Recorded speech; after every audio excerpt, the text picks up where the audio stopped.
Today we learn about caste identity in India. कहने का है मतलब भारत में caste आइडेंटिटी कैसा है और कैसा रहा है और आज लेटेस्ट सिचुएशन क्या है, उसकी पूरी डिटेल्स जानकारी आपको दिया जाएगा। ये पेपर सोसाइटी का है जो कि GS1 UPSC GS1 का अंदर आता है।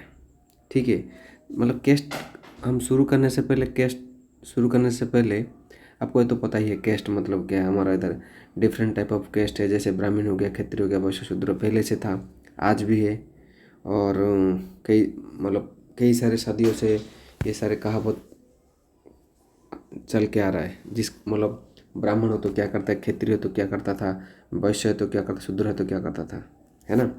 तो आज कैस्ट आइडेंटिटी का सिचुएशन क्या है, उसको हम इरेडिकेट करने के लिए क्या क्या स्टेप ले सकते हैं और सरकार ने क्या क्या लिया है, इसके बारे में भी जानकारी हासिल करेंगे। तो ये सारे कैस्टेज में डिफरेंट टाइप ऑफ कल्चर है, डोमिन है, अलग अलग तरह के लोग हैं जो अलग अलग मानते हैं, निजको ऊंचा नीचा दिखाते हैं। ये सारे कहानी है, इसका साथ जुड़ा है। अलग अलग कैस्ट के हिसाब से पहले अलग अलग काम होता था, डिफरेंट टाइप ऑफ काम। जो अगर ऐसी होगा जैसे कोई मछुआरा होगा, कोई धोबी होगा, मतलब डिफरेंट टाइप ऑफ काम है। तो कहने कैस्ट आइडेंटिटी इंडिया बोलने से क्या है ना, encompass the placement of caste community to social हैरिज, मतलब ये सोशल आइडेंटिटी के हिसाब से लोगों की विचारधारा है वो अलग टाइप का है और वो मतलब आज भी है और चल के रहेगा। और उसको ख़त्म करने के लिए वो एक स्लोली प्रोसेस है, धीरे धीरे ये ख़त्म हो सकता है। ये नहीं कि इतना जल्दी हम डिसाइड कर लिए, स्टेप ले लिए, वो नहीं होगा। ये हमारा क्या है, थिंकिंग है, हमारा नैरो माइंडेड विचार है। ये सोसाइटी के लोग के नैरो माइंडेड विचार है जो कि कैस्ट आइडेंटिटी को आज भी बरकरार रख रहे हैं। जैसे सोशल ग्रुप हो, कई सारी चीज़ें, कैस्ट बेस्ड प्रेशर ग्रुप भी है, जैसे बहुजन समाज पार्टी जो कि यादव ग्रुप को डोमिन करके मतलब अप्रोच करता है Bharatiya Janata party through UP में। ये सारे कहानी है। तो ये क्या क्या है, जैसे ना कैस्ट बेस्ड आपको आज के लेटेस्ट ज़माना में क्या देखने को मिलेगा। जैसे गुरुग्राम में अभी लेटेस्ट अगस्त में उसका जैसे उनका लड़की ने किसी लड़के से शादी किया तो उनका पिताजी ने उनको मार दिया है। जामनगर में भी सेम केस है, उनका पिताजी उसको मार दिया है। और ढोलपुर में उसका भाई ने उसका बहन को मार दिया, इंटरकेस्ट मैरिज किया। तो जो IHDS है ना, इंडियन ह्यूमन रिसोर्स डेवलपमेंट का जो सर्वे है, आज की डेट में भी 5% है, ओनली 5% इंटरकेस्ट मैरिज हो रहा है। और ये सारी स्थिति है क्या है ना, इंटरकेस्ट मैरिज के अंदर वायलेशन, ऑनर क्राइम, किलिंग हो रहा है। ऑनर मेरा सम्मान, मान सम्मान की वजह से वो सम्मान की वजह से वो क्राइम हो रहा है, किलिंग हो रहा है।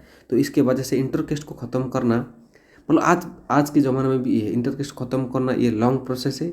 और धीरे धीरे फर्दर जैसे ज़माना बढ़ते जाएगा, सरकार फर्दर स्टेप लेंगे तो ये बदल सकता है। ये लेटेस्ट न्यूज़ है और इसके चलते ये सारे कहानी आपको देखने को मिलता है। तो इसको ख़त्म करना मतलब ये धीरे धीरे हो सकता है, इतना जल्दी तो ख़त्म नहीं, क्योंकि ना आज की डेट में 5% देखने को मिलता है। सरकार भी जैसे कई सारा ऑफर देता है इंटरकेस्ट मैरिज करने में, किसी को 3 लाख 4 लाख 5 लाख देता है, कई सारे फैसिलिटीज है, तो भी लोग करने के तैयार नहीं। क्यों ना, हम परिवार से साथ जुड़ा है, हमारा फैमिली जो अटैचमेंट है हमारा अंदर परिवार के साथ, अपने फैमिली के साथ, ये क्या है ना। ये जो इंटरकेस्ट मैरिज का जो पहला रीजन क्या होता है, नॉर्म ऑफ सोशलाइजेशन। कैसे ना, सोशलाइजेशन का अंदर जैसे हम क्या है ना, एजुकेशनल एक तो बैकवर्डनेस है इंडिया में, कितना परसेंटेज आपको पता ही है। लिमिटेड स्किल सेट्स है, माइंड सेट भी है, कस्टमर्स ऑफ ऑस्ट्रलाइजेशन है, सोशल मीडिया ग्रुप भी है। जैसे ग्रुप को इंटरकेस्ट को डोमिन करके बनाते, हम ये है, हम वो है, हम वो, ये सारे अनटचेबिलिटी आज की डेट में भी है। और सेकंड क्या है ना, कैस्ट वैलिड आइडेंटिटी क्या है ना, absence of alternative collective identity है। मतलब आज के ज़माने में कोई अल्टरनेटिव तो है नहीं ना बदलने के लिए, तो कहानी ये भी है। और क्या ना, कैस्ट बेस्ड प्रेशर ग्रुप भी डिमांड करे रिजर्वेशन के लिए। तो ये सारे जो डिमांडनेस है, जो प्रेशर ग्रुप है, जो कैस्ट को लेकर जो चल रहा है, जो स्टाटस है, तो इसको चलते ये जो सिस्टम में धीरे धीरे तो ख़त्म होगा, लेकिन समय की ज़रूरत के साथ ये ख़त्म हो सकता है। और ये सारे कहानी आप एग्जाम, ये सारे जो पॉइंट्स है आप डाल के भी कंक्लूजन क्या कर सकते हैं ना, emergence of dominant caste group within the perspective of political rights and the specific regions like जैसे गुजरात में OBC है, ये सारे hands of caste in India is an involving paradigm. which has shown the resistance of certain species but adaptedness of others. Recognizing this duality is the crucial for steering harmony and progress in order to establish a society which just fair and inclusive. तो ये सारे कहानी है। तो हमारे अंदर देखिए जैसे कॉमन लिविंग रीजन है, ऑक्यूपेशनल नेचर कैस्ट के बेस में है, और कई सारे ये सारे कहानी है। सोशल जो एटीट्यूड रिसर्च कर जो रिसर्च है, तो कई सारे वायलेशन देखने को मिलता है कैस्ट के ऊपर है। तो कहानी कैस्ट के ऊपर ये था, आपको समझ में आएगा पिक्चर के साथ। तो हम 5 स्लाइड में बहुत सारी जानकारी देने को तैयारी करते हैं।